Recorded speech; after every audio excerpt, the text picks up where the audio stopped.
नमस्कार, ये है रेडियो हिंदुस्तान और मैं हूँ आपके साथ पारिजात। आप देख रहे हैं हमारा धारावाहिक कार्यक्रम सत्य की चुनौती।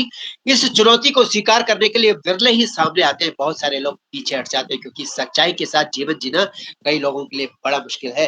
लेकिन फिर भी हम धन्यवाद देंगे उन 8, 9, 10 व्यक्तित्वों को जो निरंतर हमारे अतिथि बनकर हमारे सामने आए, जिन्होंने सत्य की चुनौती स्वीकार की। आज हमारे सामने एक ऐसी विलक्षण प्रतिभा की धनी हमारी अतिथि हैं जिनका नाम है मीनाक्षी भालेराव। इनका हम स्वागत करेंगे, लेकिन उसके पहले हम ये बताना चाहेंगे कि आप बहुमुखी प्रतिभा की धनी हैं। आप कवयित्री भी हैं, आप समाज सेवी भी, आप एनजीओ भी चलाती हैं, आप हिंदी, हिंदू और हिंदुस्तान के लिए भी काम कर रहे हैं। आप ज्योतिषी भी हैं, आप वास्तुविद भी हैं और धर्म गुरु भी हैं, जिनके कई बहुत सारे दुनिया भर में प्रशंसक हैं और उनके मार्गदर्शन के अनुरूप अपने धार्मिक जीवन को आगे बढ़ाएं। हमारे साथ हमारी को होस्ट है प्रीति सक्सेना। प्रीति, स्वागत कीजिए हमारी अतिथि का। धन्यवाद पारिजात।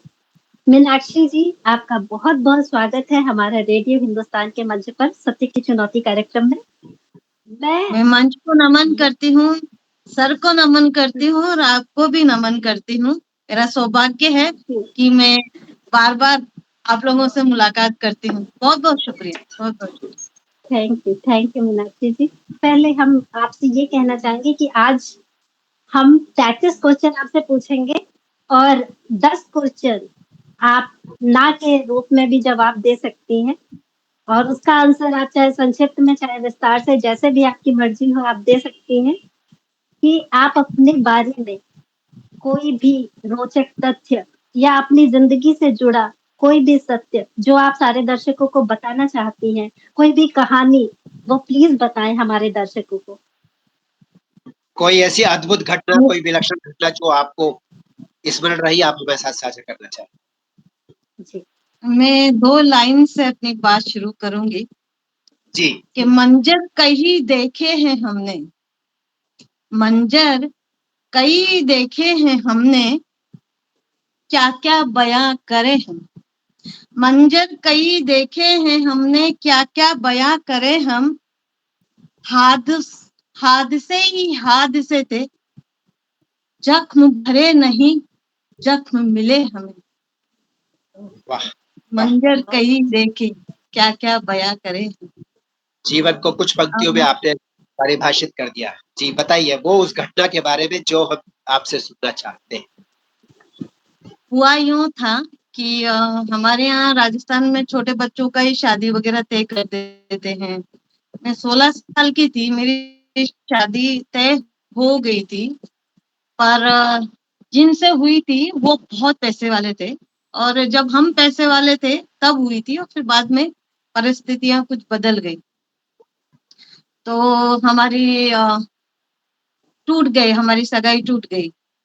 पर उस सज्जन व्यक्ति को मुझसे ही शादी करनी थी जो मेरे मंगेतर थे।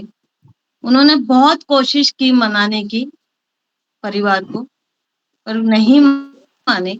मैं जब उस हादसे के बाद मुझे पुणे भेज दिया गया था तो मैं पुणे आ गई थी, तो वो हमारे जो मंगेतर थे वो भी पुणे आ गए थे और उन्होंने सोचा कि यहाँ आके कुछ, जहाँ मैं मेरी बहन के पास रहती थी तो उनको वो हम साथ ले जाके सब घर वालों को मनाएंगे, क्योंकि मेरी बहन की परिस्थिति बहुत अच्छी थी। तो उनको लगा कि शायद इनकी परिस्थिति देख करके परिवार वाले हाँ कर दें, पर नहीं हुआ, कुछ भी नहीं हुआ। उनके परिवार वालों को मैं नहीं चाहिए थी। फिर कुछ अरसे के बाद में मनाने के चक्कर में सब कुछ होने के बाद उन्होंने एक रात सुसाइड कर लिया। Oh my God.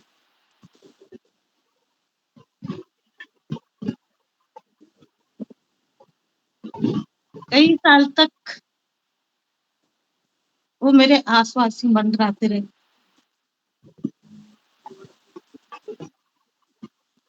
दिखते थे,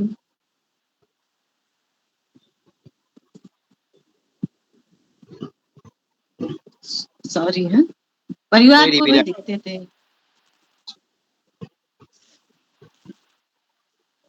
वो सालों साल मेरे सिरहाने बैठते थे, मुझसे बात करते थे। पर उस समय क्या होता था, जब वो मुझसे बात करते थे, मेरे हाथ-पाँव सुन्न हो जाते थे और मैं उनसे कम्युनिकेशन नहीं कर पाती थी। सिर्फ़ उनको मुझे देखना रहता था, मुझे महसूस करना रहता था, पर मैं नहीं कर पाती थी। मैं एकदम सुन्न सा हाथ-पाँव ना बोल पाती थी, ना हिल पाती थी। 1-2 बार मैंने उनको याद किया, तो ये बहुत बड़ी बात है, आपको इसके बारे में बताना चाहूँ। इस पे मेरे 10-15 एपिसोड आने वाले हैं। 1-2 बार मैंने याद किया उनको, तो उन्होंने मना किया कि आप मत कीजिए। हम जो आत्माएँ होती हैं, एक बार किसी ने बुला लिया बहुत इससे, तो हम वापस जा नहीं पाते हैं, क्योंकि आत्माओं को जैसे जेल में से छूटने के बाद में कोई भी जेल में जाना नहीं चाहेगा, वैसे आत्माएँ एक बार तंत्र मंत्र या किसी भी चीज़ से बुला ली गई, तो वो वापस जाना नहीं चाहती हैं और मंडराती रहती हैं।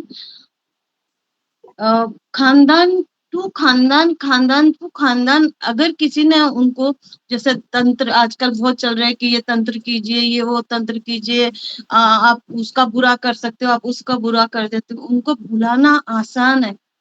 अब देखिए किसी-किसी के घर में अब नॉर्मल बच्चे होते हैं, किसी-किसी के घर में 7 पीढ़ी तक ऊपर नहीं पढ़ पाती हैं। तो वो जो जो आत्माओं के साथ तंत्र मंत्र करते हैं या आत्माओं को आह्वान करते हैं, कुछ वो चिट-चैट्स के साथ, इसके साथ, ये उन्होंने मुझे ये बात विस्तार पूर्वक बताई थी कि क्या होता है। मैं सिर्फ सुन सकती थी, मैं कुछ महसूस नहीं कर पाती थी। मेरे हाथ-पाँव सब सुन्न हो जाते थे। ये पहले-पहले ना बहुत सारे टीवी शोज़ आए थे जब लोगों ने मुझे अप्रोच किया था, लेकिन ये बात मैं कहना नहीं चाहती थी, बताना नहीं चाहती थी, इसलिए मैंने ये सब बातें कभी बताई नहीं। पर मैं रूबरू हुई हूँ सालों उनके साथ, और सालों उनके साथ मेरी मुलाकात रही है। अब जब मैंने उनको याद करना बंद कर दिया है, तो शायद उनको मुक्ति मिल गई है, और मैं नहीं चाहती कि वो मुक्ति मिली हुई आत्मा वापस से कहीं भटके, इसलिए मैं कभी याद नहीं करती। ये पता नहीं कैसे आज आप लोगों के सामने निकल गई बात। ये बात यहीं ठहर जाए तो अच्छा है। यादों का कोई भरोसा नहीं, कब कहाँ रुक जाती हैं, और आत्माओं का कोई भरोसा नहीं, कब जी, लौट के आ जाए। जी, तो जी, बस इतना ही कहना चाहूँगी, इतना जी, ही जी, बताना चाहूँगी कि मैं बहुत बार रूबरू हुई हूँ, और मेरे साथ अच्छा अगर कुछ हुआ है, तो शायद उन्हीं के आशीर्वाद से हुआ है। मैं जी, उसके बाद जो मेरे पति हैं, हमारी लव मैरिज ही हुई है। शायद ये उनकी दुआओं का असर है कि एक देवता इंसान मेरी ज़िंदगी में आए और मैंने विवाह किया। जी, जी, जी। आपकी ये बात सुन कर के हमें आपके व्यक्तित्व के एक और आयाम का पता चला। आप बहुत भावुक हैं जी, और आप बहुत सच्चे दिल के हैं। आप जिससे जुड़ते हैं, ईमानदारी से, सच्चाई से, गहराई से जुड़ते हैं। आप उन्हें आज तक नहीं भूले और आज भावुक हो गए। आपकी आँखों के आँसुओं ने बताया कि कितना गहरा कनेक्ट है आपका। फिर आपने अगले सुंदर शब्दों में कहा कि एक देवता जैसे पति आपको मिले।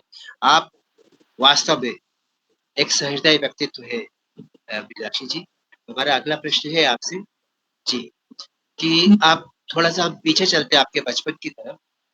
आपके माता-पिता क्या करते थे और उनका शुभ नाम भी बताइए दोनों का प्लीज़? पिताश्री हमारे सुनार थे, ज्वेलर थे, ज्वेलरी बनाते थे, और जी, वो हमारे हम किशनगढ़ दरबार, जयपुर दरबार, हमारे जो दादा परदादा ये सब थे, हाथ के कारीगर थे। तो उन्हीं के गहने, उन्हीं के सिंहासन, उन्हीं के वो घड़ाई का जो काम आता था ज्वेलरी का, जी, पीढ़ी दर पीढ़ी वही करते थे। जी, और मेरी माताश्री का नाम था श्रीमती भगवती देवी, अच्छा, और वो बहुत बड़ी कलाकार थी। मतलब अगर हम उनकी कलाओं को 1% भी सीख लेते, तो आज शायद हम विश्व भर में प्रसिद्ध होते। थोड़ा कुछ सीख पाए, उनका जितना संगत मिला। मेरी माताजी जो रानियाँ होती थी, उनके जो पहले सोने चांदी के तारों के घाघरा ओढ़नी बनते थे, तो माता जी वो हाथ का काम करती थी और बहुत अच्छी मेहंदी बनाती थी उस समय। वो जो डंडी से बनाते हैं ना, तो जी, जी। उनको जब भी बुलाया जाता था, बग्गी में ही बुलाया जाता था। और जब काम खत्म हो जाता था, जो मिलता था पैसा वो तो अलग बात है, पर माता जी की कला इतनी बड़ी थी कि उनको हमेशा चांदी की, सोने की कटोरियां या जायदाद, जमीन जायदाद मिलती रहती थी उनको काफी कुछ। तो हमने भी नहीं, ठाट से मतलब बचपन मैं से, तो वो ओ, सारे जो भी मुझ में जो भी थोड़ा बहुत कुछ है, वो सब माता जी की देन है। मैं माता जी के ही करीब थी, क्योंकि सब 8 बहन भाई सब बड़े थे, सबकी शादियां हो गई, सब कुछ। एक्चुअल में मुझे लोग सब बुढ़ापे की औलाद बोलते थे क्योंकि मेरी मम्मी बहुत उम्र से हो गई थी, उसके बाद में हुई थी। और होते थे पहले के जमाने में, बहुत बच्चे होते थे। जी। तो जब मैं हुई थी, तब माता जी बड़ी थी, तो सब लोगों ने बुढ़ापे की औलाद करके मुझे नाम रख दिया। पर मैं मेरी माँ के साथ संगत में बहुत रही, मैं जितना भी रही, बचपन गुजारा। मतलब शायद वो जिंदगी, बीच का सफर, क्या बोलते हैं उसको, आपको कहूँ मैं, इतना भयानक था, इतना इतना बेकार अनुभव रहा 14 की उम्र के बाद। और जब तक किशोरावस्था आपका। शादी होने तक बहुत सारे हादसे हुए। वैसे भी हादसे के बिना जिंदगी में आपको सुकून नहीं मिलता, जितने हादसे होंगे उतना आखिर में, जैसे तूफान आते हैं, तूफान के बाद जो शांति होती है। अभी जिंदगी शांत है, अच्छी है। मैं उन तूफानों को भी याद नहीं करना चाहती। ऐसी ऐसी स्टोरियां हैं कि अगर 8-10 फिल्में बन सकती है। ठीक है, जी। मुझे बहुत कुछ सिखाया है हादसों ने।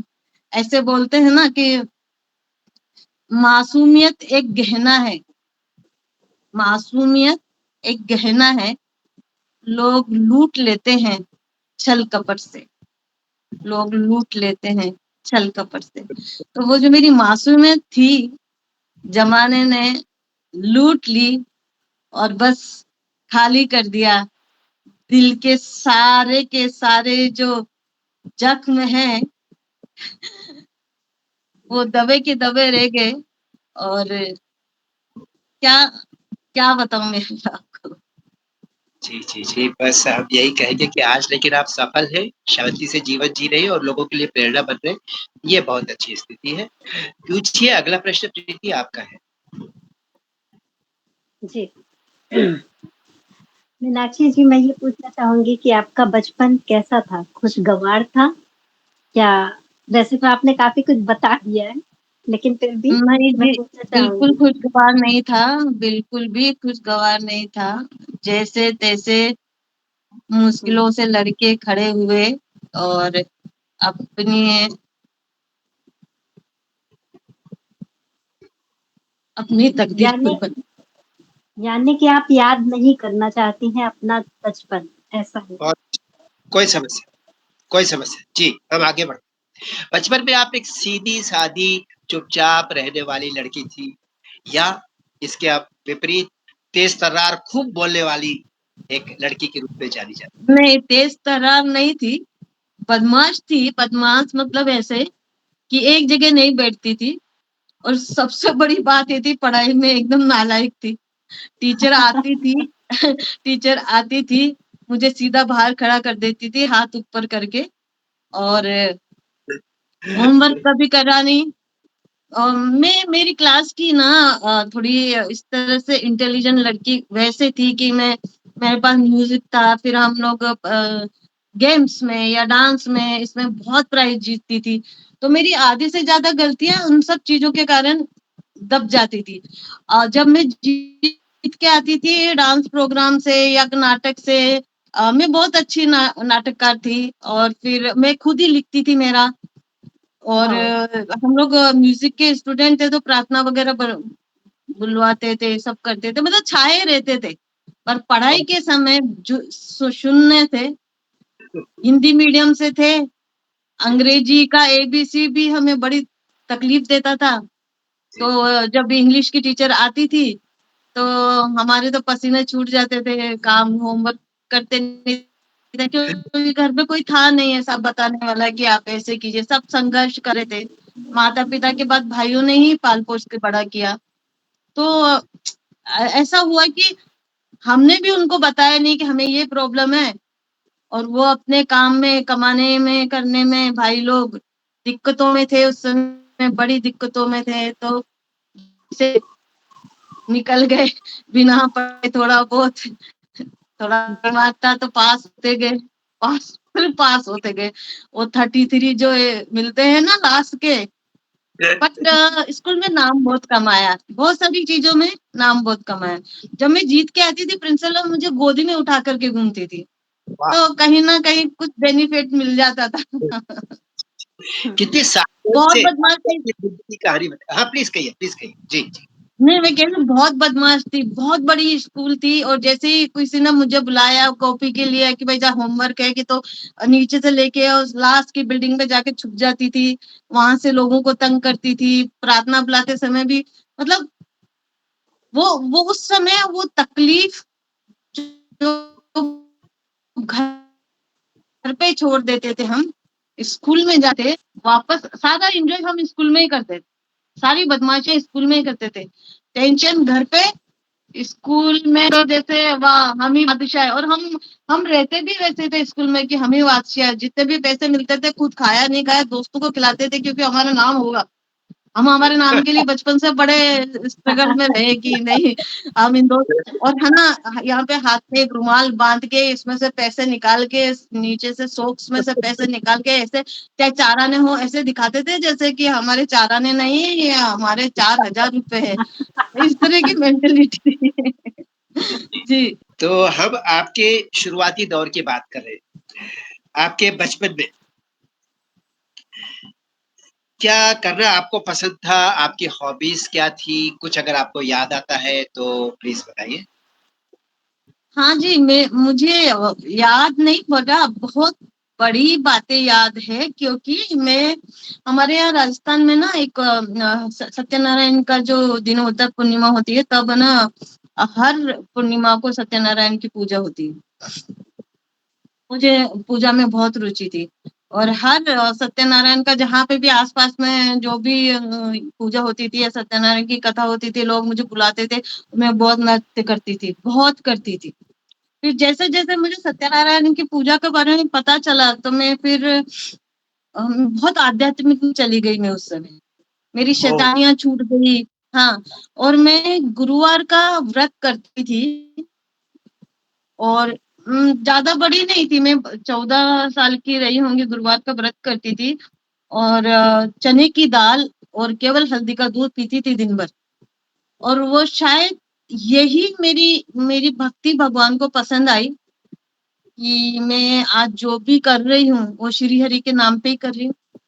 अच्छा, उसी, हाँ, उसी रूप, उनका जो विराट रूप जो मैं देखती हूँ, रूबरू भी मेरे रात को सोती हूँ जब उनका वो विराट रूप ही मेरे उसमें आता है, और मेरी भक्ति का और मेरी ज्योतिषी का जो भी ये है, सब श्री हरि पे ही है, और ये बचपन से मैं उनकी याद में हूँ। मैं आपको सच्ची बताऊं, वो जो मेरे हस्बैंड का नाम भी मोहिनीश है, मोहिनीश मतलब मोहिनी राज का जो अवतार लिया था विष्णु भगवान ने। और वो जब समंदर मंथन हुआ था तो उन्होंने मोहिनी राज का अवतार लिया था, और मेरे पति का नाम भी मोहिनी राज उसी पे रखा हुआ। वो हमारी कुल देवी है, और वो अच्छा। कुल देवी या नगर, नगर के पास एक बहुत सुंदर मंदिर है उनका, मोहिनी राज का। तो वो सब चीजें मिलके आई है, इसलिए श्री हरि पे मुझे बहुत विश्वास है। और मैंने आपको बहुत बार बोला कि मेरे पति देवता समान है, बहुत जी, सज्जन और बहुत प्यारे इंसान है, जी। और भगवान ने उनको रूप रंग भी ऐसा दिया है कि कल्पना भी नहीं कर सकते आपकी वो मेरे पति हैं। मैं वाह! कभी आपके साथ फोटो शेयर करूंगी उनकी। है वो बहुत 6 फुट 2 इंच का इंसान है, जी, और जी। जी, बहुत जी। हैंडसम है, बहुत मतलब बहुत हैंडसम है, और जी, प्यारे जी। इंसान है। और मेरे को एक भगवान के रूप में मिल गए, और मेरी भक्ति का ही स्वरूप है श्री हरि के लिए। जो मेरी, मैं हमेशा सोचती थी, मैं हमेशा बोलती थी, अगर देना है पति तो आपके जैसा दे देना, नहीं तो मत देना। जब मैं पूजा करती अरे वाह, वाह, वाह! क्या बात है! सत्यनारायण की पूजा में आपकी बात जब नृत्य कर जी, जी, नृत्य करी सर एक बात बताऊँ मैं? ये जो जी, जी, दुनिया विश्वास करे ना करे, पर जी, मैं जब से उनकी भक्ति में रही हूँ, मुझे किसी चीज़ की कोई कमी नहीं मिली है सर। कभी कोई बहुत कमी नहीं रही सर। बहुत अच्छी। शायद वो मेरी मासूमियत से प्रभावित हुए या क्या हुआ, जो मैंने चाहा, मुझे सब मिला। वैसे ही मिला जैसे मैंने चाहा। जी, जी, जी। रीति रिएक्शंस। जी। मीनाक्षी जी, आपकी पढ़ाई कैसी, स्कूली पढ़ाई कैसी रही? को-एड में थी या लड़कियों वाले स्कूल में आपकी पढ़ाई हुई? नहीं, लड़कियों वाली स्कूल थी, उसमें हम लड़के थे, सबको डराते थे, धमकाते थे। सब फ्रेंड्स की दादागिरी में जिस भी फ्रेंड की किसी से झगड़ा हो गई, पहुँच जाते थे करके कि अभी कौन है, आ जाओ हमारे सामने। मैंने आपको बताया जैसे-तैसे पास हो जाते थे, पास ही हुई है। राजस्थान अजमेर में एक मॉडर्न स्कूल है और एक सरस्वती स्कूल, ऐसे करके हमने 12वीं तक वहाँ पे किया हमने 2-3 स्कूलों में। उसके बाद यहाँ आ गए पूना, महाराष्ट्र में, फिर यहाँ से हमने प्राइवेट किया और वो भी पासिंग मार्क्स से प्राइवेट में भी। होम साइंस ली थी, म्यूज़िक लिया था, गाने लिखने का शौक था, गाने लिखते थे और आवाज़ कैसी भी हो, गा लेते थे। अभी भी मेरा एक गाना निकला है, उस पे ही निकला है, अच्छा, भगवान पे ही निकला है, राम राम सा राजा राम निकला है। मेरी आवाज़ है, मैंने ही लिखा है, लिरिक्स जी। ज़्यादा नहीं है पर वो मैंने ही गाया है। शायद आप ओह! मेरे यूट्यूब पे देखेंगे, हम लिंक मीनाक्षी डालेंगे। वालेरा। जी, हाँ, जी, जी। डिस्क्रिप्शन में हम लिंक डालेंगे ताकि सब लोग देख सकें उसको। जी, तो जी, जी, जी। जैसे बचपन में बच्चे सोचते हैं कि बड़े होकर के हम इंजीनियर, डॉक्टर, एस्ट्रोनॉट, साइंटिस्ट क्या बनेंगे, बहुत कुछ सोचते हैं। लेकिन आपने क्या सोचा था मुझे क्या बनना है? और इस नहीं, मैंने शुरू से कुछ नहीं सोने मतलब दिमाग में कुछ नहीं था। फिर जी, दिमाग में कुछ भी नहीं था कि ये बनूँगी या बनूँगी। मेरे भाइयों को था कि मैं डॉक्टर बनूँ, कुछ अच्छा करूँ, पर नहीं कर सके। उस हादसे के बाद मैं पूना महाराष्ट्र में आ गई। यहाँ आने के बाद में हम लोगों ने, मेरी बहन का पार्लर था, पार्लर बहन के साथ पार्लर में काम किया। फिर कविताएँ तो लिखती थी मैं। फिर 1-2 ऐसा ऑफ़र आया कि मैंने फ़िल्मों में गाने लिखे। मैंने पहले भी बताया था, एक पिक्चर है मिथुन चक्रवर्ती की 1998 की, अच्छा, अच्छा। 2 नंबरी। उसके सारे गानों में मेरा नाम है। ऐसे करके मैंने फ़िल्मी लाइन में कम से कम मैंने 43 गाने हैं जो, जिसमें से एक ही पिक्चर में मेरा नाम है। बाकी सब लोगों ने अपना नाम लगा लिया। लेकिन जहाँ आरपीआरएस में जहाँ मेरा रजिस्टर है, वहाँ पे सब जगह मेरा नाम है। उसकी जी, रॉयल्टी आती है। फिर जी, जब कुछ-कुछ ऐसा होने लगा, मैंने बताया कि मेरी बहन के यहाँ रहती थी तो वहाँ बस्ती थी। तो बस्ती में लोगों को बहुत तकलीफ़ें होने लगी, तो उसके लिए फिर मैंने समाज सेवा का काम किया, जो घरेलू काम करती हैं औरतें उनके लिए। उसके बाद मैंने अपने क्या बोलते हैं उसको, उनके ही घरों में कुछ ऐसा उपाय बताती थी मैं उनको कि ये करो तो ऐसा हो जाएगा, ये करो तो वैसा हो जाएगा। जी, ज्योतिषी का काम करती थी, करने लगी। फिर बढ़ते-बढ़ते जब अपने आप ही मेरा कुछ एम नहीं था, जी, सिर्फ वो मैंने फाउंडेशन निकाला, फाउंडेशन की भी मैंने आपको हकीकत बताई क्यों निकाला, किस लिए निकाला। तो पृथा फाउंडेशन निकाला मैंने, जी, जी, जी, उसकी भी प्रेरणा मेरी बेटी रही। और जी, हिंदी भाषा और जो हिंदुत्व और हिंदुस्तानी संस्कृति को लोग समझ ही नहीं रहे हैं। बाहर के विदेश के लोग आकर के हमारी संस्कृति का इतना तो फ़ायदा आप उठा कर उसको के जाते हैं। जी, जी, जी, प्लीज़ कंटिन्यू, कंटिन्यू। जी, जी, और हिंदी भाषा हमारी 70% हिंदुस्तान में बोलने वाली भाषा है, उसका विरोध कर रहे हैं लोग। तो ऐसे करके मैं इन सब चीज़ों में आ गई। तो मैं मुझे मुझे जो लगता है कि हिंदुस्तान मतलब हिंदी भाषा, हिंदुस्तान में रहने वाला एक-एक इंसान हिंदू है और हिंदुत्व को समझना यही है कि हम हिंदुस्तान में रहते हैं, हिंदुस्तान में रहना ही हिंदुत्व है और हिंदी भाषा। तो ये मुझे बड़ा कचोटता था कि, और ज़िंदगी में यही सोचा था कि हिंदी भाषा मतलब हिंदुस्तान। तो इतना कचोटता था मुझे कि मुझे बहुत दर्द होता था, ऐसा अपमानित लगता था जब हिंदी के लिए लोग बुराइयाँ करते थे। आज भी ना महाराष्ट्र में बहुत हिंदी को लेकर के लोग तंग कर रहे हैं। तो इस जमाने में इतने पढ़े लिखे महाराष्ट्र के लोग, इतने एजुकेटेड है, इतने समझदार लोग हैं, वो हिंदी को नकार रहे हैं। मेरे तो ये बात समझ में ही नहीं आ रहा है। वो खुद भी तो हिंदू है, महाराष्ट्र लोग भी तो हिंदू ही है, हिंदुस्तान में रहते हैं, बिल्कुल, हिंदुस्तान का बिल्कुल, हिस्सा महाराष्ट्र है, महाराष्ट्र बिल्कुल। का हिस्सा हिंदुस्तान नहीं है। तो ना हिंदुस्तान समझे वो लोग। मेरी हाथ जोड़ के प्रार्थना है सारे हिंदुस्तानियों को, हिंदुस्तान के इंसान हिंदुस्तान में मत झगड़े करो, हिंदुस्तान को मत गिराओ। समझो, हिंदुस्तान तो हिंदू है, हिंदू ही हिंदुस्तान है। तो सही बात जो है। कर रहे हैं गलत कर रहे हैं। मैं तो सबसे अनुरोध करूंगी, समझो, हिंदुस्तान का मतलब समझो। जी, जी, जी। से कोई ऐसी बात हो जो आपने कहा कि आपकी टॉम बॉय वाली इमेज थी, जो लड़कों जैसी इमेज थी आपकी। तो क्या कोई ऐसा गलत काम किया जो आज तक, उस टाइम भी माँ-बाप से छुपाया हो और आज तक पता ना हो उनको? ऐसा कोई काम किया आपने? नहीं नहीं, ऐसा तो नहीं हुआ, क्योंकि मेरी माताजी मेरे पे अंधा विश्वास करती थी और मैंने कभी फायदा भी नहीं उठाया। ऐसा था कि मेरा एक भाई था, वो जब स्कूल में पढ़ता था तो उसको बच्चे लोग, लड़के लोग चिढ़ाते थे। वो दूसरी स्कूल में, लड़कों की स्कूल में पढ़ता था और मैं लड़कियों की स्कूल में पढ़ती।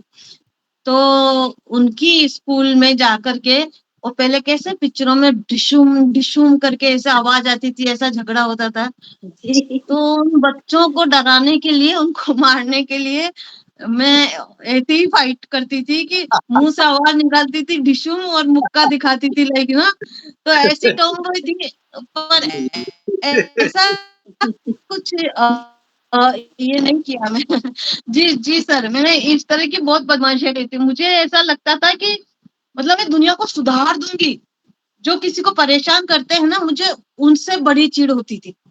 कुछ किसी का बॉडी शेम करते हैं या किसी का, तो मैंने बताया ना, मेरे भी बहुत सारे दाग थे। तो लोग मुझे जब मैं चलती थी, मैं आपको बताती हूँ, पीछे से जब मैं चलती थी तो पीछे से तो इतने सिकरे कसे जाते थे, इतने लड़के पीछे पड़ते थे और जी, सामने आते थे तो चांद के साथ तारे भी हैं, लाइक दाग होते थे ना, अच्छा। ये दाग थे मुझे। हाँ, तब ज्यादा थे, बचपन में बहुत काले, तो ऐसे छेड़ते थे। पर मैं आपको सच्ची बताऊं, मेरी जिंदगी में बहुत लोगों ने मुझसे बहुत मोहब्बत की। अरे मतलब वाह! जो बहुत बढ़िया। जो पिक्चरों में दिखाते हैं, तो मैंने हाँ, वो हाँ। सारा इश्क जिया है।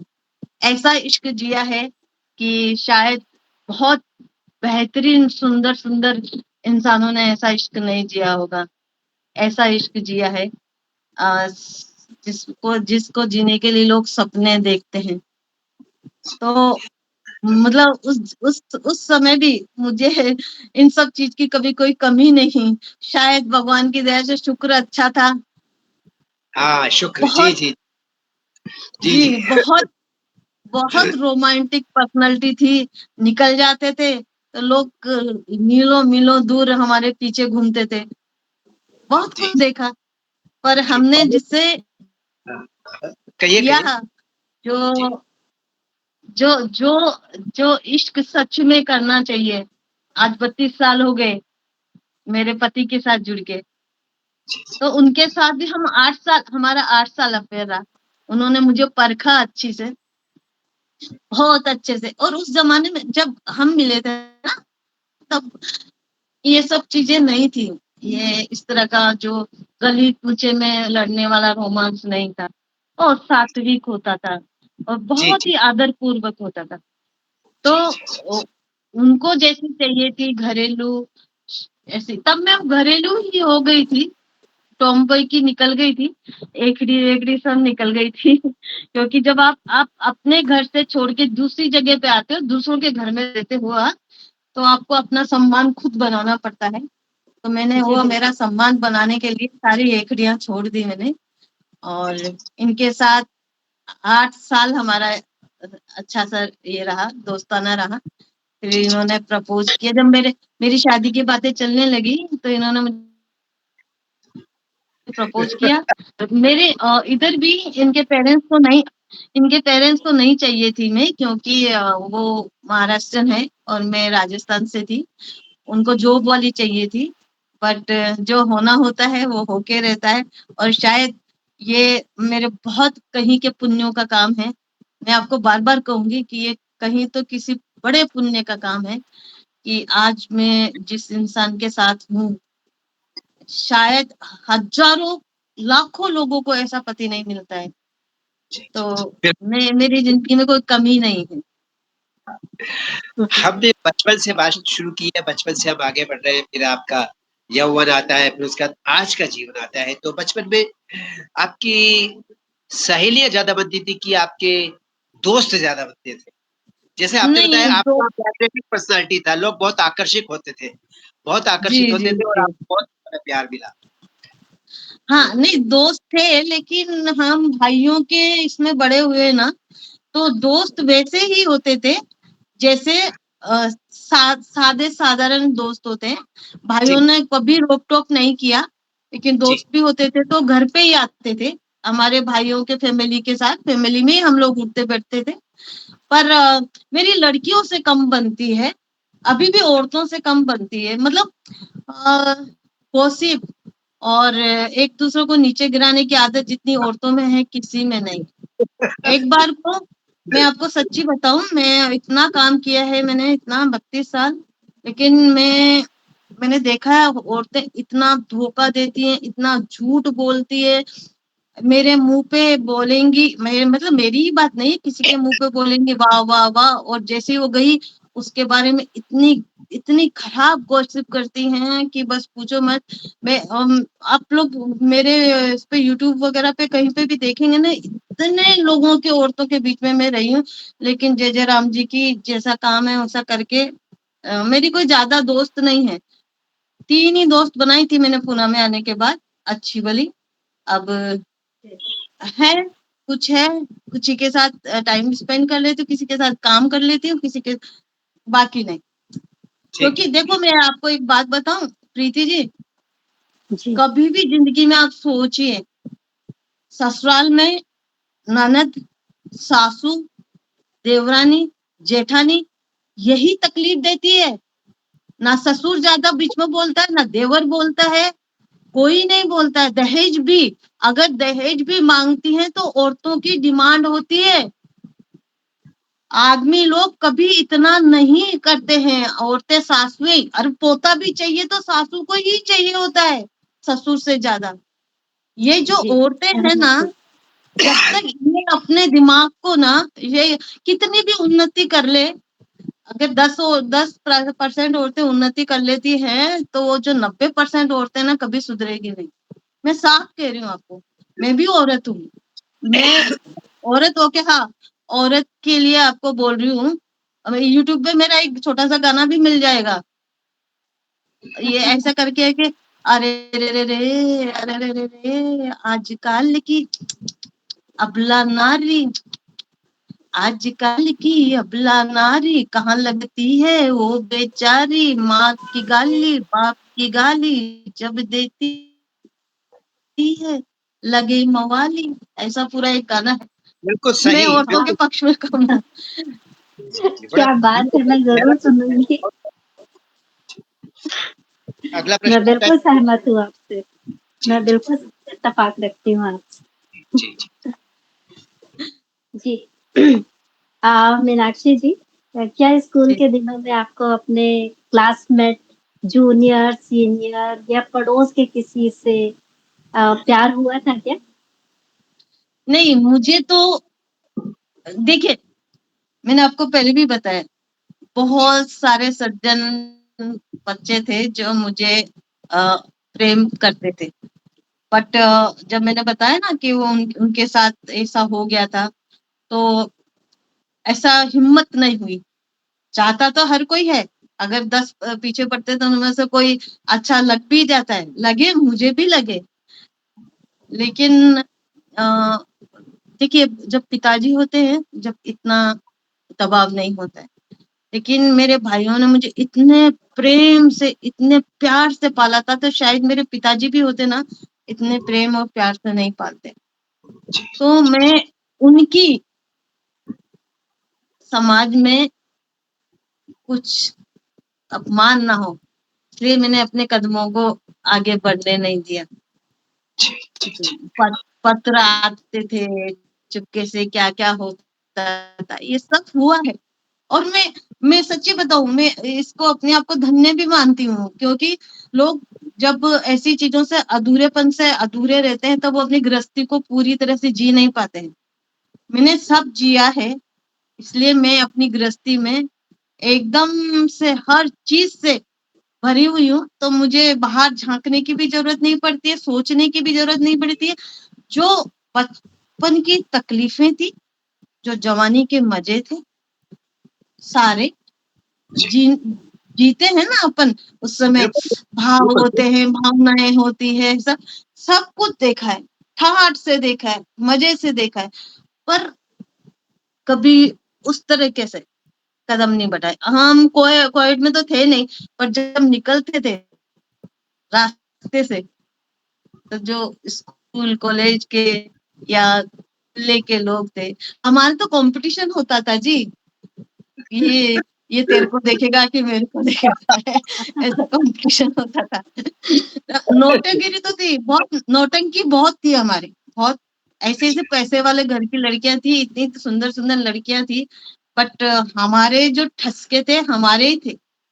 हमने बहुत कंपटीशन किया है जी। बहुत, पर कभी कॉलेज के कॉलेज के दिनों में कभी किसी से आपको प्रेम हुआ, प्रीति हुई, दिल जुड़ा किसी से आपका? नहीं, मैंने बोला ना आपको, कॉलेज तो हमारा हुआ ही नहीं। हमने तो प्राइवेट किया पूना आने के बाद, और पूना जैसे ही हम आए, आपको बताती हूँ, मैं 1991 जन्म में आई थी, ठीक है, और 2-3 महीने के बाद साहब मिल गए मुझे मेरे।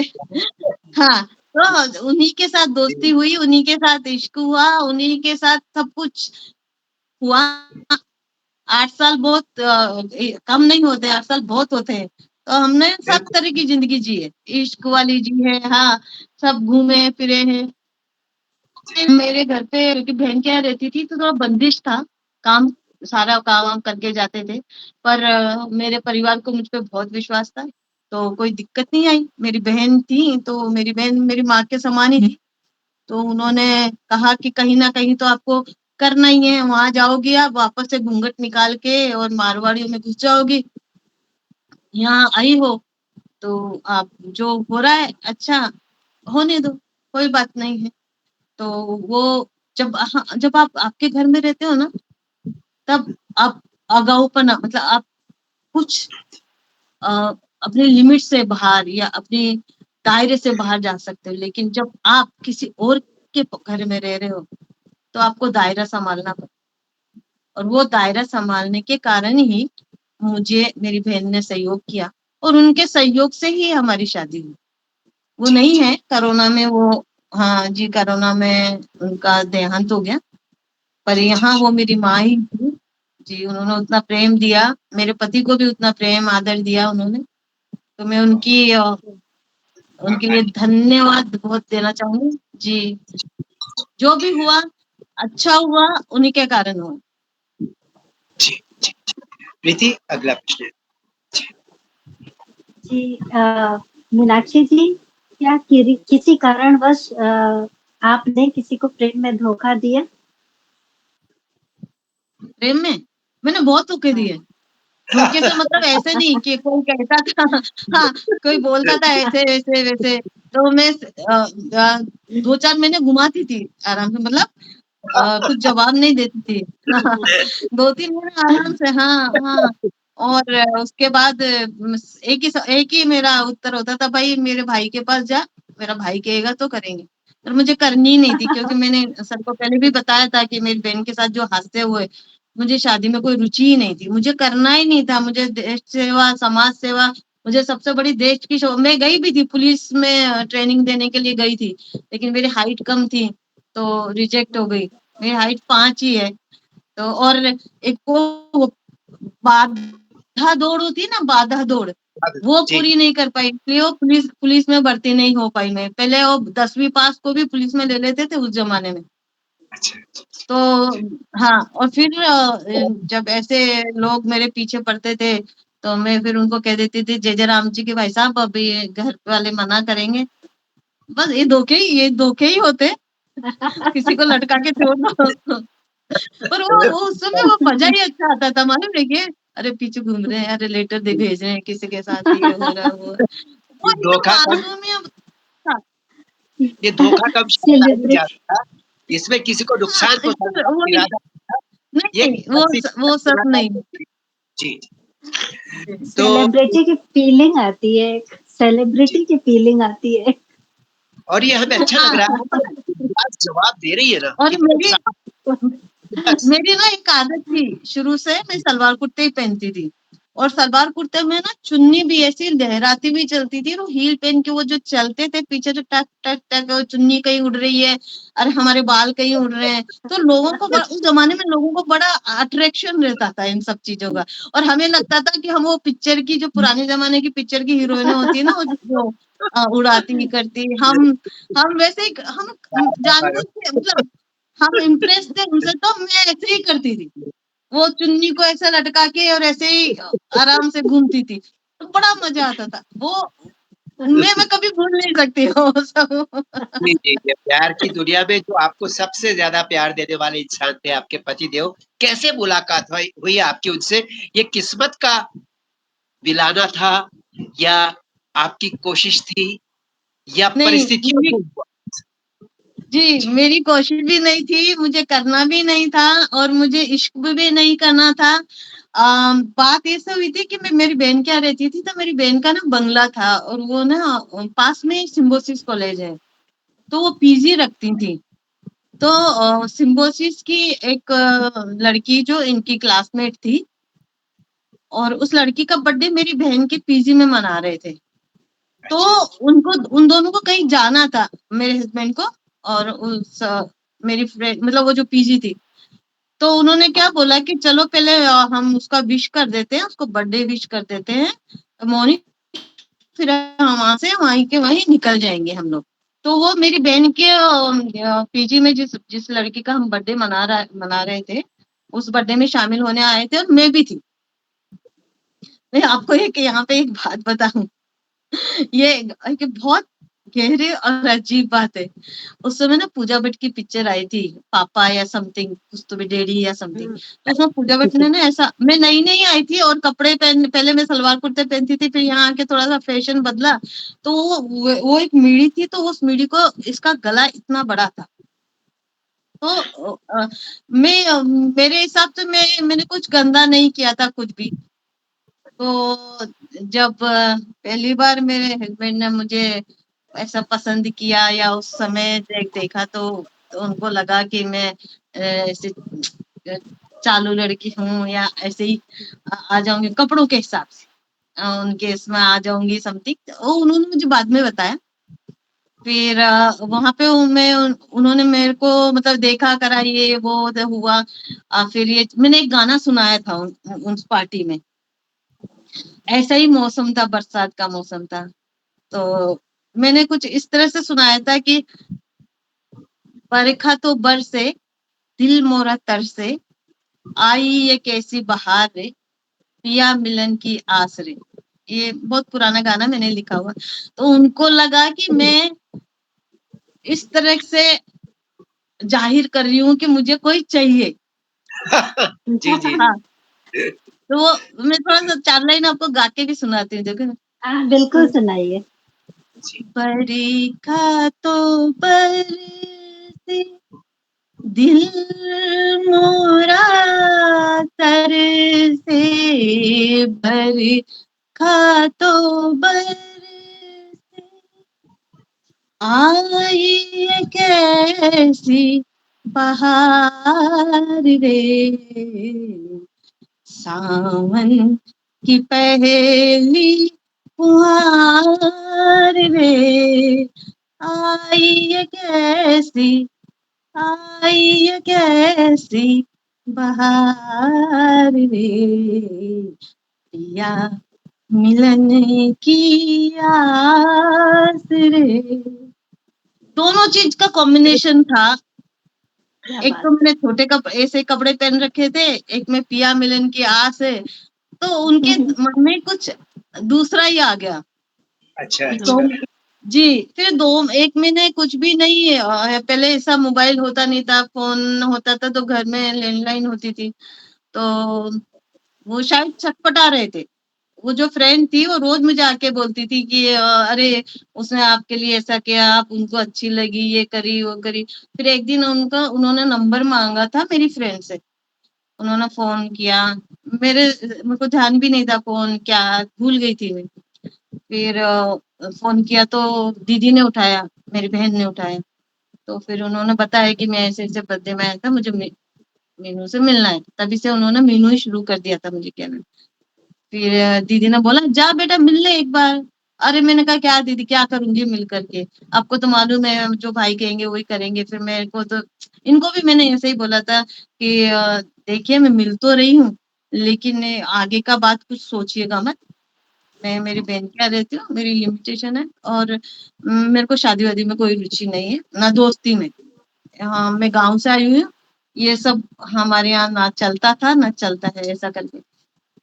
फिर मिलते रहे, एज ए दोस्ती मिलते रहे। 3-4 साल हो गए थे, अच्छी दोस्ती थी काफी अच्छे। मतलब उनके जो विचार थे उन्होंने ही मुझे दोस्ती में बांधे रखा।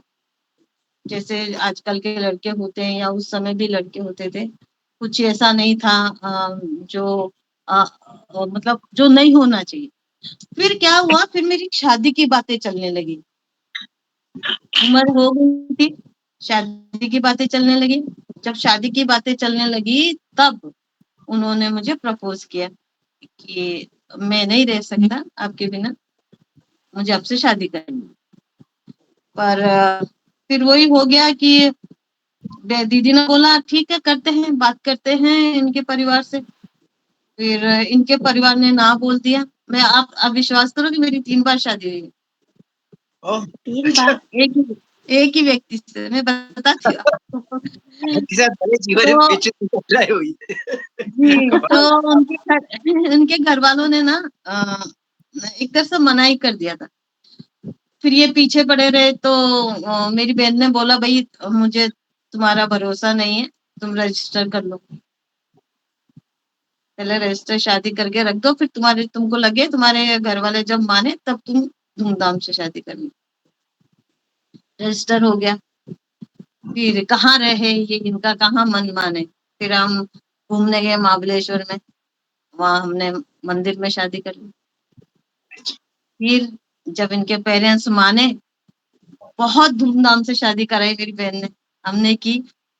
तो ऐसे करके 3 बार शादी की। इसी बात से याद आया कि आपका 3 बार जन्म हुआ, 3 बार जीवन मिला आपको, ऐसी कोई घटना भी है आपके साथ? वो ज़रा बताइए। मैंने आपको पहले एपिसोड में बताया था, मैं आपको वही बताने जा रही हूँ कि मैं हमारे 8 बहन भाइयों में फिर मैं मेरी माँ के फिर लड़की हो गई, तो किसी को चाहिए नहीं थी कि लड़की हो। सब मतलब पहले ही जब मैं पेट में गिरी तभी सब लोग सोच रहे थे कि बस हो गया अभी नहीं चाहिए, तो गिराना चाह रहे थे कि चलो अभी अबॉर्शन करवा लेते हैं। पर मेरी दादी जी ने बोला नहीं नहीं नहीं, लड़का ही होगा, लड़का होगा तो अबॉर्शन नहीं करवाते हैं, ऐसा करके। वो इन्होंने ये तो जो नाड़ी वाड़ी देखी तो मैं लड़के का अवतार ही थी, मैंने तो बदमाशियां लड़कों के रूप में ही किया था। तो उन्होंने नाड़ी वाड़ी देखी तो बोला लड़का होगा, शायद कोई गलती हो गई होगी, को दाइयों से गलती हो गई होगी। तो मुझे गिराने की बहुत कोशिश की। उसके बाद चाहते ही नहीं थे। और कुछ नहीं। मैं आगे पैदा हुई, मार देना चाहते थे मुझे, अंदर ही मार देना चाहते थे, ऐसा हाल हुआ। उसके बाद मैं 6 महीने की हुई तो बहुत बड़ी देवी निकली थी, बहुत बड़ी। मतलब पहले जो माता देवी माता निकलती चेचक, चेचक अभी तो खत्म हो गया है, तो बहुत बड़ी निकली थी। उस बीमारी में मैं बुरी तरह से सड़ गई थी, मेरी बॉडी, ओह! हाँ बॉडी सड़ गई थी। और एक समय ऐसा आया कि उस दर्द से या उस तकलीफ से मेरी सांसें बंद हो गई थी, रुक गई थी मेरी सांसें, मैं मर ही गई थी। और फिर सब पहले वो व्हाइट कपड़े में बांधते ना, चटाई वटाई में सब बांध लिया था मुझे। ले जाने की तैयारी हो गई थी। घर के बाहर आंगन में सब लोग बैठे थे, मतलब अब थोड़ी देर में इनको ले जाने वाले हैं। तो माँ ने लास्ट जब उठाने लगे तो माँ ने बोला कि मैं एक बार मेरी बच्ची को गोदी में दे दो। तो लोग नहीं माने कि क्या अभी बस हो गया। माँ रो रो के बहुत परेशान हो गई थी। तो लोगों ने दिया ही नहीं गोदी में। लास्ट में वो मम्मा माँ ने बोला भाई एक बार दे दो, मैं आगे से कुछ नहीं मांगूंगी। पहले औरतों की कहाँ चलती थी, नहीं चलती थी। सास ससुर ननद, मेरी माँ इतना इतना घूंघट निकालती थी। वो घूंघट में ही रो रो के माँ ने बोला, मेरी माँ हमेशा सबसे इतना घूंघट निकालती थी। फिर उन्होंने गोदी में लिया, मुझे गोदी में लिया तो प्यार व्यार करने लगी। तो ऐसे हाथ फेरने लगी सर पे, तो ये जो तालवा था वो गर्म था मेरा। तो मेरी माँ अड़ गई कि नहीं ये तो मरी नहीं है, जिंदा है मेरी बच्ची, मर ही नहीं सकती। जिसका तालवा गर्म रहता है वो बच्चा मरने के बाद ये ठंडा हो जाता है। जी, जी, जी, जी। तो सब वो बोलने लगे पगला गई है ये, इसकी माँ, बच्ची की माँ पगला गई है। मरे हुए बच्चे भी 1 घंटा हो गया उसको, 1 घंटे से उसका सांस नहीं है, कुछ नहीं है, कोई हलचल नहीं है। तो पहले डॉक्टरों के पास लेके नहीं जाते थे, फिर माँ ने बोला नहीं डॉक्टरों को घर पे बुलाओ। फिर घर पे तो नहीं, डॉक्टर को लेके गए तो वहां लेके गए तो कुछ कुछ लगाया तो वापस मीनाक्षी भालेराव जिंदा हो गई। तो बहुत ये तो जी, कमाल। 2 बार जन्म वैसे हुआ, 3 बार शादी हुई, मतलब आपके जीवन में जिंदगी में पता नहीं क्या। श्री हरि की बड़ी कृपा है आपकी जी। जी। बहुत अगला प्रश्न। स्ट्रेंज है जी आपकी लाइफ में सर। काफी। आप अच्छा मीनाक्षी जी, जब आपकी शादी हुई तो कोई ऐसा था जो बहुत गमगीन था, किसी का दिल टूटा हो कि आज उनकी शादी हो गई? आपकी आवाज कट रही है, नहीं समझ में मैंने आ रही, इस आवाज नहीं समझ में आ रही। मैं उनकी आवाज तरफ आ से रही है? हाँ। सुनाई नहीं।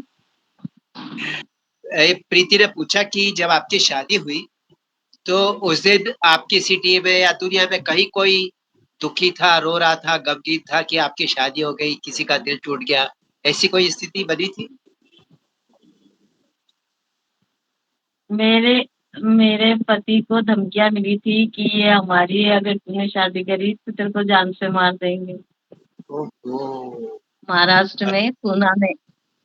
अच्छा, अच्छा, अच्छा, तो बहुत सारे थे दुखी, उनमें से एक ज्यादा दुखी था। अच्छा। ज्यादा गुस्सा भी था। ज्यादा दुखी और ज्यादा गुस्सा भी। फिर चलिए अगला अगला प्रश्न प्रीति पूछेंगे, हम इस बात में ज्यादा अंदर नहीं जाएंगे। प्रीति अगला प्रश्न। मीनाक्षी जी, आपका प्यार कैसे पनपा? मतलब आप दोनों में हालात ने प्यार करा दिया या डेस्टिनी ने? डेस्टिनी ने, हालात नहीं। जब हम मिले थे हालात ऐसा कुछ था नहीं। सब मैं भी काम करती थी, बहन क्या रहती थी, पार्लर में काम करती थी और चल रहा था सब अच्छा। तो वो तो डेस्टिनी है कि वो आए सिस्टर के घर पे, बहन के घर पे वो आए, किसी फंक्शन में आए और मुलाकात हो गई और उनको भगवान की दया से मैं पसंद आ गई और दोस्ती हो गई। और फिर धीरे धीरे होते होते प्यार भी हो गया, दोस्ती से ज्यादा हो गया, प्यार हो गया, प्रपोज हो गया। शादी में रुकावटें भी आई और शादी हो भी गई। और तब से सब 3 बार हुई। हाँ, शादी के बाद भी आए बहुत सारे, हमारे पर्सनल नहीं, जिंदगी में उतार चढ़ाव आए, लेकिन हमारे दोनों का ऐसा कुछ नहीं हुआ। शायद ही ऐसा कोई शख्स होगा जो अपनी बीवी को इतना प्यार करता होगा, शायद ही, शायद ही। आप मेरा फेसबुक पे जाके देखिए, मेरे केक पे हुकुम मेरा नाम रखा हुआ है इन्होंने। हुकुम मतलब मेरे ही हुक्म चलता है मेरे घर में, अच्छा। है कि ना। मतलब क्या क्या जितने बात। आप कांटों कांटों में से आप जितने कांटे आपके चुभते हैं, फूल तक हाथ पहुंचते पहुंचते जख्म हो जाते हैं, लेकिन जब फूल हाथ में आ जाता है तो जख्मों का पता नहीं रहता है। फिर बिल्कुल उसकी सही। फूल की जो नजाकत होती है वही आपको भाने लगती है। कुछ पहले का कुछ याद नहीं है मुझे। मतलब बिल्कुल भी, कहीं पे भी ऊपर नीचे या बस अभी जो है वही जिंदगी है। अच्छी जिंदगी जिसे बोलते हैं वही अच्छी जिंदगी। कभी आप चूंकि इतने इतनी सुंदर है और आपकी फैन फॉलोइंग बहुत बड़ी, उसमें मेल फैंस भी बहुत सारे हैं आपके, तो ऐसे में और दूसरी तरफ आपके हस्बैंड बहुत हैंडसम है, अच्छी पर्सनालिटी है, श्रीहरि जैसा रूप है, दोनों में कभी आपको उनके ऊपर शक हुआ या उनको आपके ऊपर शक हुआ, किसी तरह का संदेह प्रेम में? क्योंकि जब प्रेम बढ़ जाता है आप तो पॉसेसिव हो जाते हैं।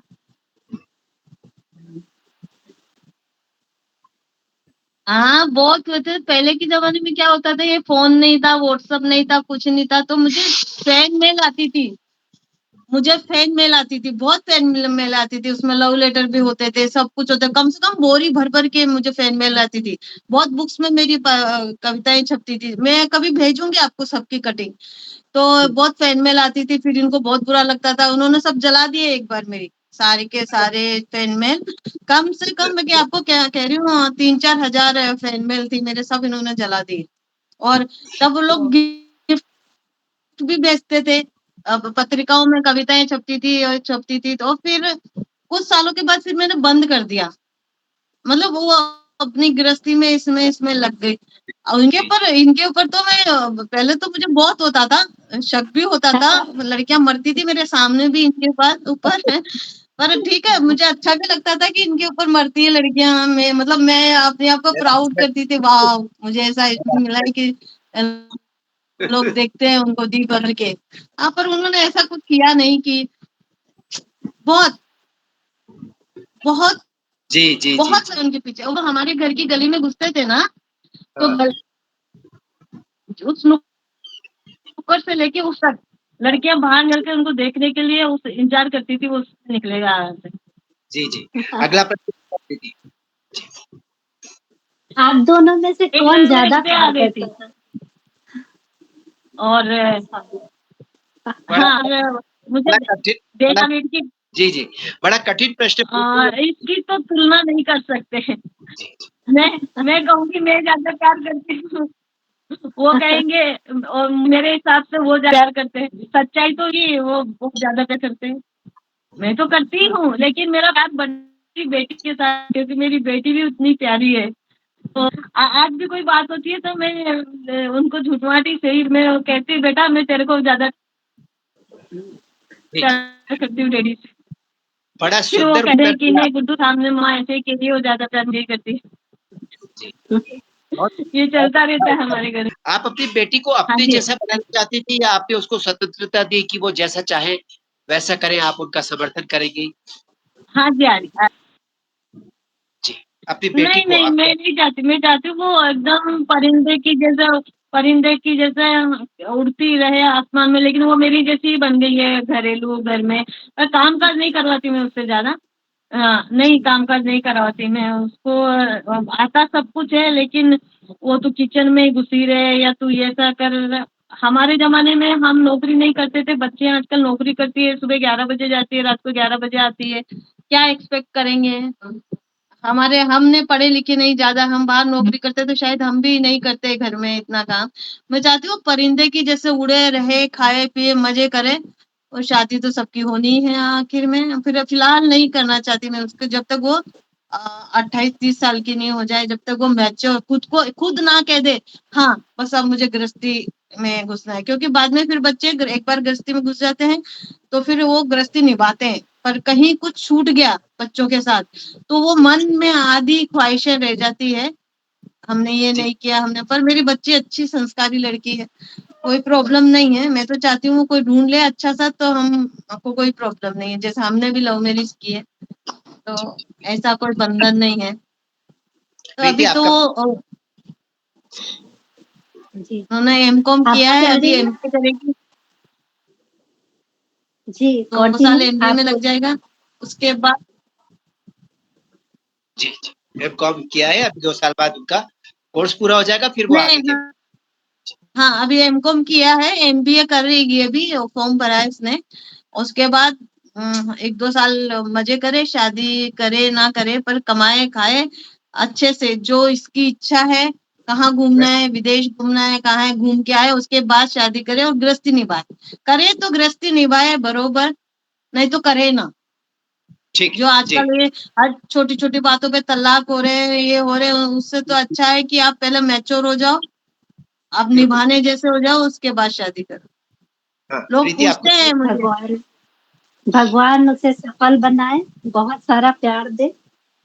यही मीनाक्षी आशीर्वाद, जी, यही जरूर यही आशीर्वाद दीजिए, बस अभी तो यही तमन्ना है दोनों की, हमारी पति जी पत्नी की बिल्कुल। यही तमन्ना है, बस बच्ची सुखी सोरी अच्छे से, अच्छा कोई मिल जाए बाद में और रहे।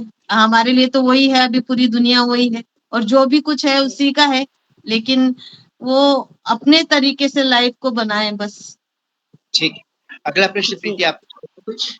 जी। जी, अगला प्रश्न हमारा ये है मीनाक्षी जी कि शादी के पहले या शादी के बाद रोमांस करने का तरीके में कुछ बदलाव आया है? जैसे कौन से तरीके से आप रोमांस करते थे? जैसे कहीं किसी अच्छी जगह जाकर, फेवरेट जगह जाकर, हाथों में हाथ, खूब अच्छी प्यारी-प्यारी बातें करते हुए, छोटा-मोटा खाना-पीना, ऐसा, या आपका क्या तरीका था? ये बताएँ। हाँ जी, जब से हम मिले हर साल, आज हमको हो गए 32 साल, 32 साल से हम महाबलेश्वर जाते हैं, और अच्छा। वहाँ का जो मौसम होता है उसका लुफ्त उठाते हैं, हाथों में हाथ लेके घूमते हैं। अभी तक भी हमने बंद नहीं किया है वहाँ जाना, वो हमारी डेस्टिनी है कि हम वहाँ जाते हैं, घूमते हैं, चाहे कहीं जाए ना कहें। हम बहुत जगह जाए, स्विट्जरलैंड चले, चाइना जाए, सब जगह जाए, लेकिन अगस्त के महीने में हम महाबलेश्वर जरूर जाते हैं। और रोमांस भी आज भी हमारा वैसा ही है जैसे हम पहली बार मिले थे। वो जी, जी, जी। उनकी छुअन भी वही है, ओके, उनकी उनका एहसास भी वही है, वो जिंदा है अभी तक। बहुत भगवान अच्छा। करे हम मरे जब तक जिंदा रहे। रहेगा भगवान क्योंकि करे ताउम्र आपका प्यार बना रहे, जी ऐसे ही जी बढ़ता रहे हमेशा।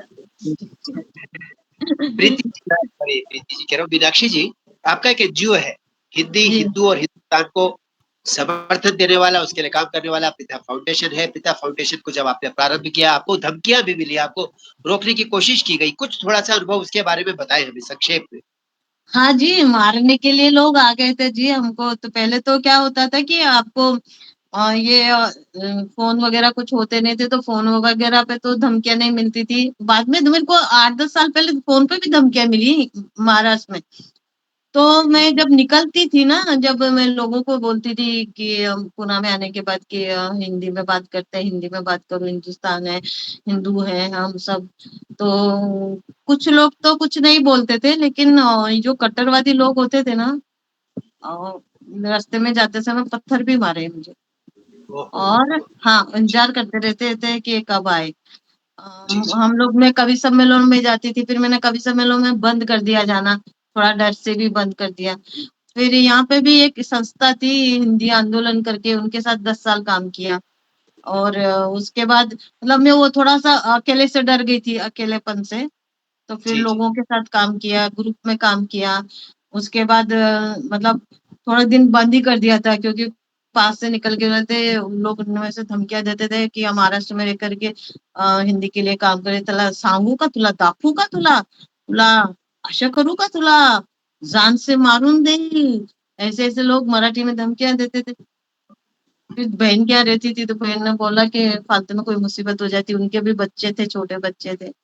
मुसीबत हो जाएगी फालतू में, तो आप थोड़ा बच के रहो। फिर मैंने थोड़ा बंद कर दिया था ये सब थोड़े जी, दिन के लिए। अ, फिर वो जो खुजली होती है आपके दिमाग में, तो वो बंद नहीं होती है। फिर कोई ऐसा ये हुआ कि यहाँ पे मुशायरा हिंदी, मतलब मराठी और हिंदी, और ये कवि सम्मेलन होते रहते हैं, पूना में भी काफ़ी होते हैं। तो मैं वहाँ गई थी, फिर मैंने वो एक वहाँ पे लोगों को ना, ये मेरा बहुत पुराना गाना है कि जब मेरे को वहाँ पे लोग थोड़े से धमकाने करने लगे थे, उसके बाद मैंने जब मंच पे गई थी तो मैंने ये वाला गाना गाया था। मैं गा के सुनाऊँ 4 लाइन? जी बिल्कुल सुनाइए। चलेगा? जी, जी, जी, बिल्कुल।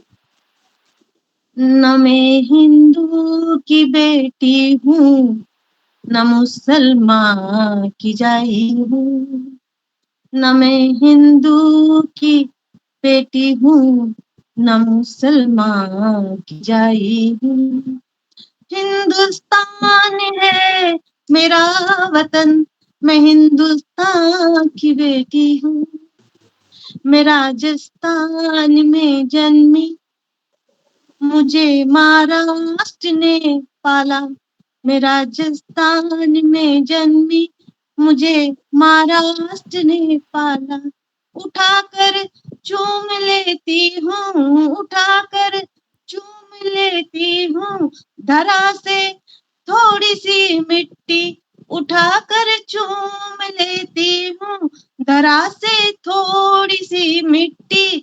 यही मक्का मदीना और यही मेरा शिवालय है। न मैं हिंदू की बेटी हूँ, न मुसलमान की जाई हूँ। हिंदुस्तान है मेरा वतन, मैं हिंदुस्तान की बेटी हूँ।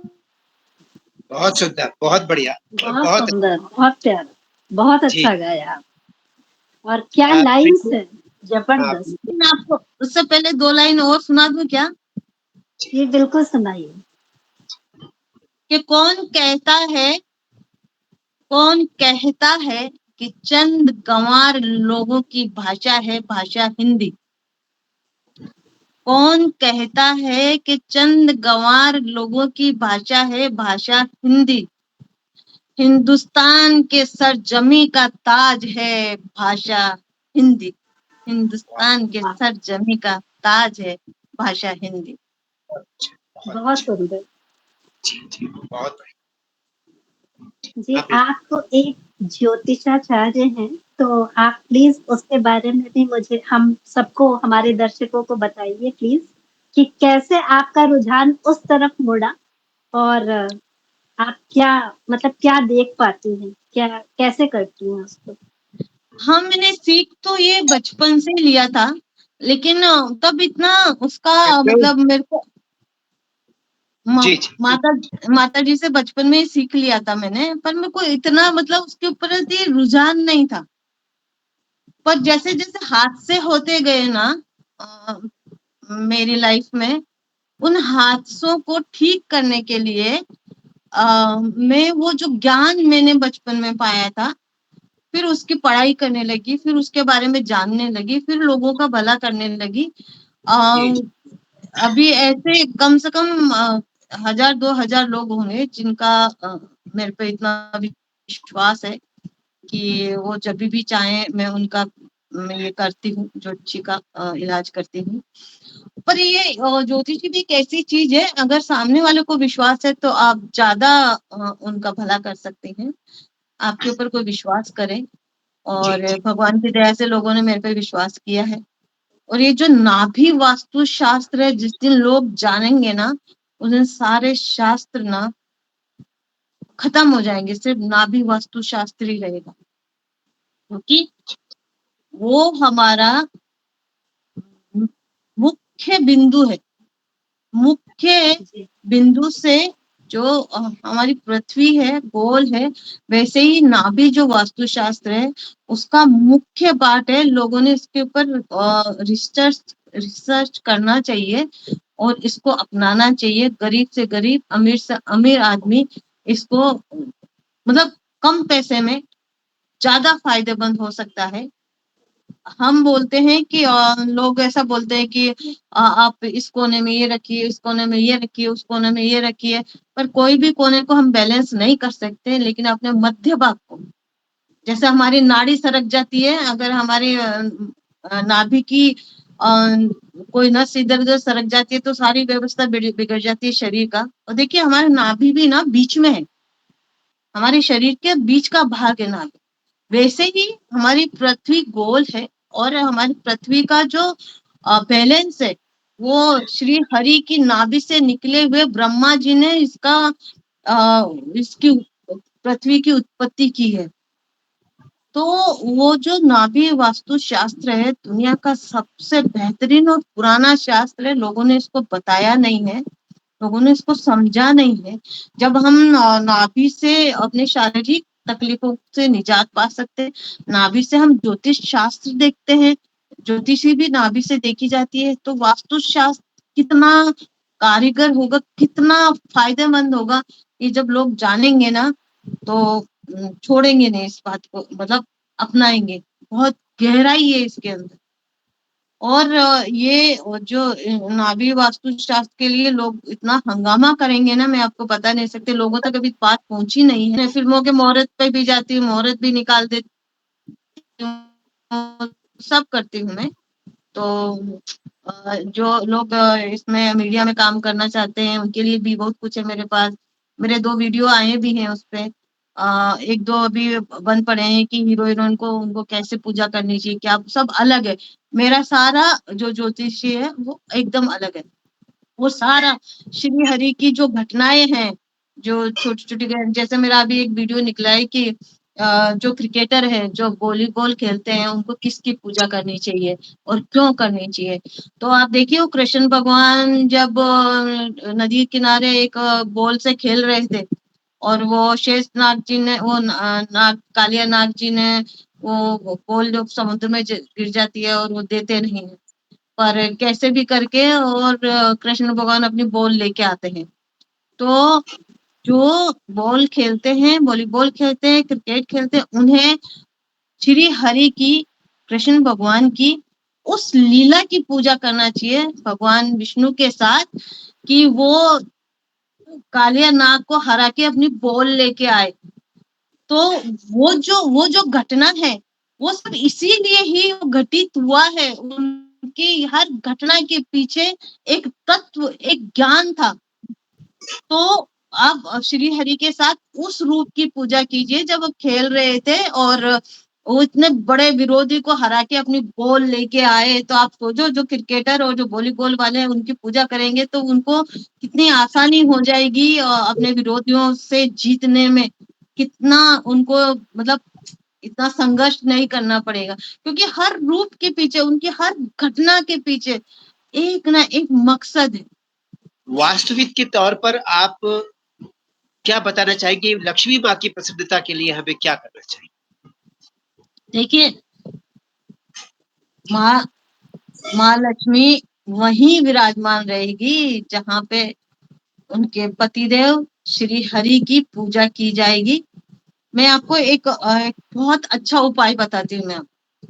मैं शाम के समय में जब सूरज ढलता है उस समय, या सुबह 3 से लेके 5 बजे तक, ठीक है, आप आपके घर का दरवाजा खोलिए और एक समय होती है, समय मालूम है ना, जिसमें 6 पत्तियां लगती है। अच्छा, हाँ, जी, जी, जी, जी। वो समय लगाइए और सुबह-सुबह ओम नमः विष्णवे नमः, ओम नमः विष्णवे नमः, या सातों संध्या जब सूरज ढल जाता है, दिया बत्ती का समय होता है, उस समय कीजिए। और एक खास बात मैं बताती हूँ आपको, विष्णु भगवान की गरुड़ पे बैठे हुए आते हुए ऐसी तस्वीर लगाइए दरवाजे के ऊपर। दरवाजा, आपका मुख्य दरवाजा होता है ना, जी, जी, जी। उसके ऊपर गरुड़ पे बैठे हुए विष्णु भगवान आपके घर में एंटर हो रहे हैं। आप देखिए, माँ लक्ष्मी जी भागी भागी आई। क्या जहाँ बात! पे, हाँ, जहाँ पे आपने विष्णु भगवान को पूज लिया और उनका नाम देखिए, उनकी महालक्ष्मी के हजारों नाम है, लेकिन ओम नमः विष्णवे नमः, कोई मुझे बोलेगा मेरे पति के साथ, अगर कोई जो आपस में बहुत प्रेम करते हैं उनको, अगर कोई मेरे पति के नाम के साथ मुझे बुलाएगा तो मैं नहीं जा रही होंगी ना, तो भी मैं वहां पहुंच जाऊंगी। तो वो तो विष्णु भगवान, महालक्ष्मी जी एक एक है एकदम। तो आप उनको, विष्णु भगवान को पूजा के, आप उनकी पूजा कीजिए। गरुड़ पे बैठे हुए आ रहे हैं, वो आ ही गए आपके घर में, तो महालक्ष्मी जी उनके पीछे पीछे दौड़ी दौड़ी आ जाएंगी। तो ये 2 समय बहुत होता है। देखो, सुबह सुबह का समय क्या होता है, हम जैसे फैक्ट्री, दिन भर हम फैक्ट्री में बिजी रहते हैं, मतलब बॉस, जो भी जिसकी फैक्ट्री है, बॉस बिजी रहते हैं, भाई इतने काम रहते हैं। तो वो कोई मिलने आता है तो अगर उनके जो काम वाले हैं या तो वो इतनी बात नहीं दे कर सकते, और सबके लिए उन्होंने एक एक विभाग बनाया हुआ है कि भाई उसको ये तकलीफ है तो वहां चल जाओ, उसको ये तकलीफ है, वो खुद पर्सनली नहीं मिलते हैं। ठीक है, जब वो फ्री हो जाते हैं काम से, जब अपने घर जाते हैं, शांति में होते हैं, अगर कोई फिर उनसे मिलना चाहे, बात करना चाहे, तो वो बात करते हैं। तो भगवान भी ऐसे ही है, दिन भर दिन रात लोग उनसे भगवान भगवान दे दो, भगवान दे दो, भगवान दे दो। तो जो सुबह का जो मुहूर्त होता है उस समय भगवान फ्री रहते हैं, माँ लक्ष्मी जी फ्री रहती है, ईश्वर सब फ्री, भगवान फ्री रहते हैं।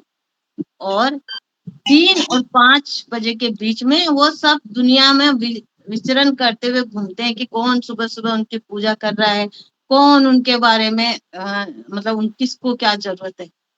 तो जिसका दरवाजा खुला मिलेगा और जिसके घर में विष्णु भगवान के, माँ लक्ष्मी के जो मंत्र चालू होंगे, वो वहीं ठहर जाते हैं। आप समझे? उस समय फ्री होते हैं, हम शांत होते हैं। उस शांत मन से जब भी जो मांग ले इमीडिएटली दे देते हैं, इमीडिएटली। आप करके देखिए।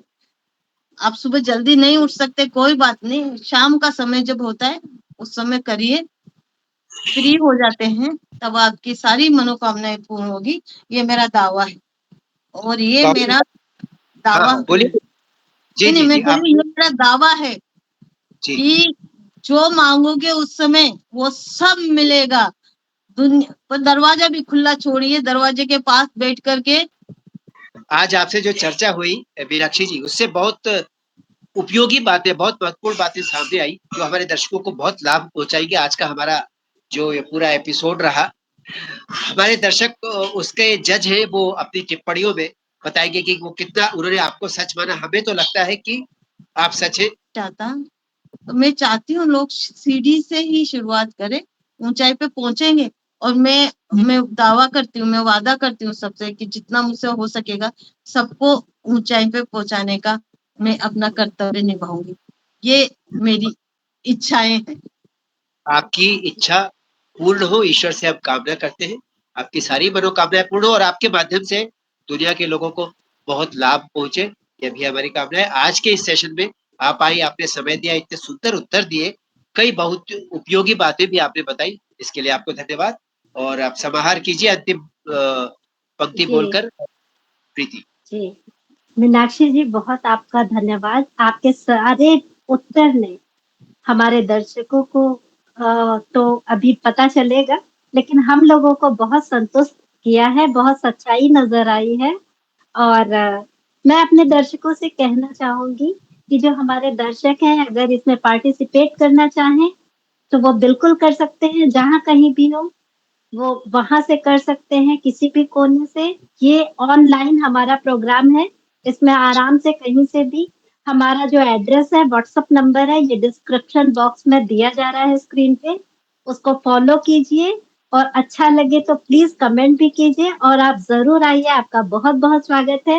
मीनाक्षी जी, आपका भी बहुत बहुत बहुत बहुत धन्यवाद, जो हमारे इस एपिसोड को आपने और खूबसूरत बनाया, सफलता की ओर ले जाने में आपने अपनी भूमिका निभाई। Thank you so much Pariraj. बहुत धन्यवाद आपको, और बहुत जल्दी फिर किसी एपिसोड में आपसे महत्वपूर्ण चर्चा के लिए हम फिर आमंत्रित करेंगे आपको। तब तक के लिए हमें दीजिए अनुमति। बहुत धन्यवाद। बहुत शुक्रिया, बहुत बहुत बहुत शुक्रिया, बहुत बहुत धन्यवाद।